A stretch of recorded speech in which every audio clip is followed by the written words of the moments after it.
Okay. Hello, friends.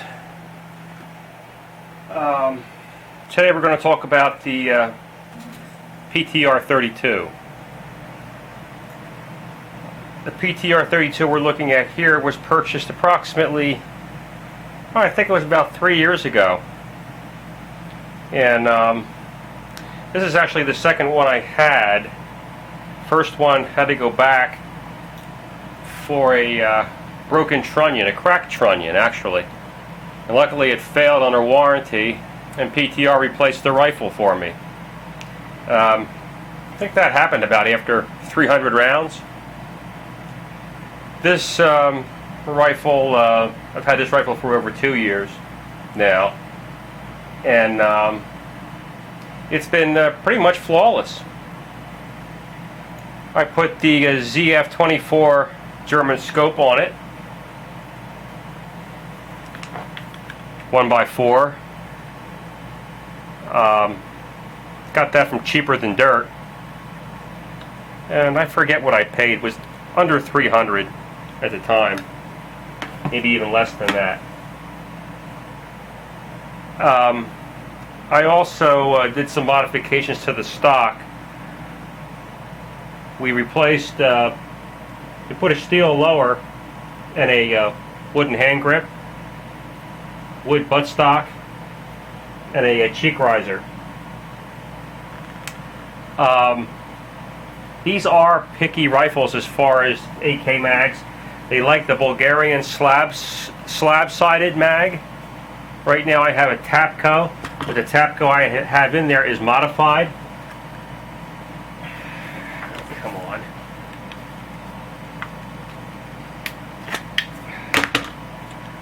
I had to do some Dremel work on it and put a Wolf spring in it. The mags she likes are these.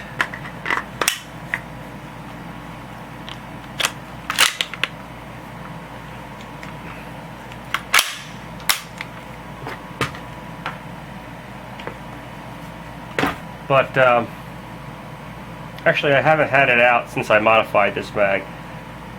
This mag will work in an AK, but you know, I did modify it, and hopefully it'll work in here next time I have it out. I'll check it out.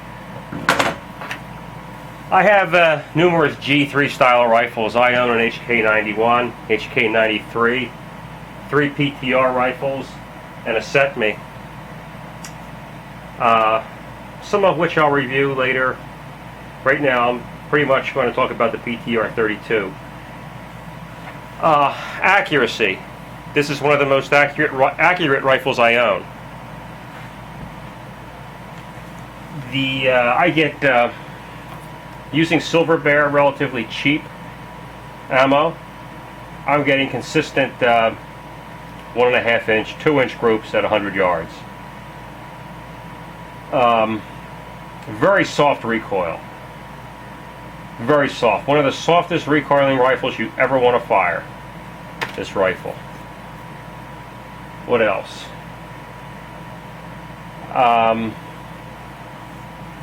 We can compare it to its other stablemate, the PTR 91, which I'll try to put next to it. Here is a PTR 91, PTR 91, PTR 92. These rifles are almost identical, except for the rounds. 7.62 NATO, 7.62 by 39 M43, typical AK round. You can see the difference. This is why it's so soft shooting. It's just less of a round. I mean, they're both 30 caliber rounds, but time check. Okay, 5 more minutes. But this is a much more substantial round with a lot more velocity behind it. Modifications I did to this rifle. It has a heavy-duty buffer, and it also has. I put a Leatherwood Hilux scope on this one, as opposed to the ZF-24. I could have done that, but I wanted something different with this rifle. I also put a fairly advanced muzzle brake on this one to cut down the recoil, and it has cut down the recoil. As a matter of fact, this rifle now, as it's currently configured, has the recoil of an AK-47. Yes, this rifle. This rifle here has the recoil of an AR-15. Right here. AR-15, AK-47. The 91, I did put the Bundeswehr stock, OD stock on it, hand grip, rear stock. Put the cheek riser and put the wide HK butt pad. Let's see. That also helps with the recoil. You know, it distributes the recoil shock of the rifle into a wider area of your shoulder instead of a narrow area, so there's less bite in one area. Works well.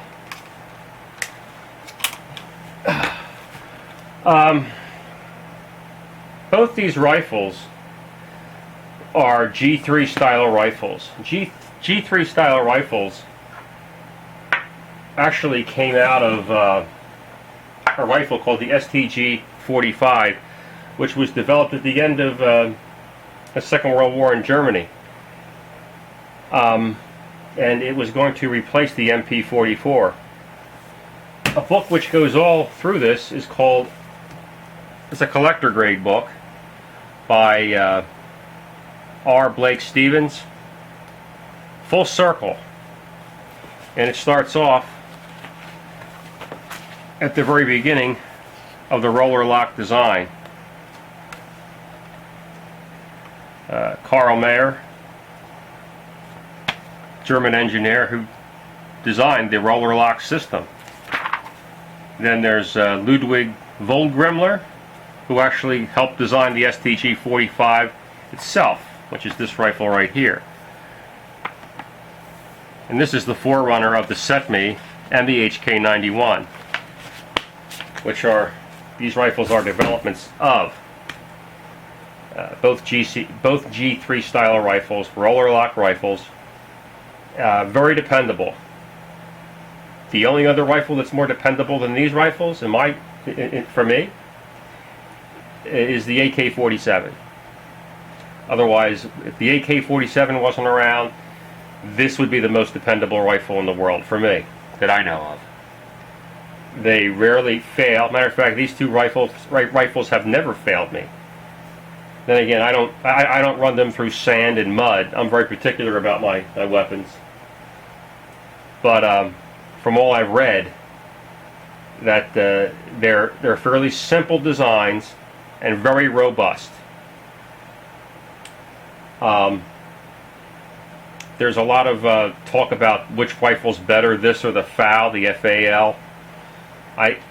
They're both good rifles. The FAL, the G3 and the M14 were all designed around the same time, and they're all reliable, good rifles. This, for me, is obviously I like these rifles better. I think they're more reliable. You have a free float barrel.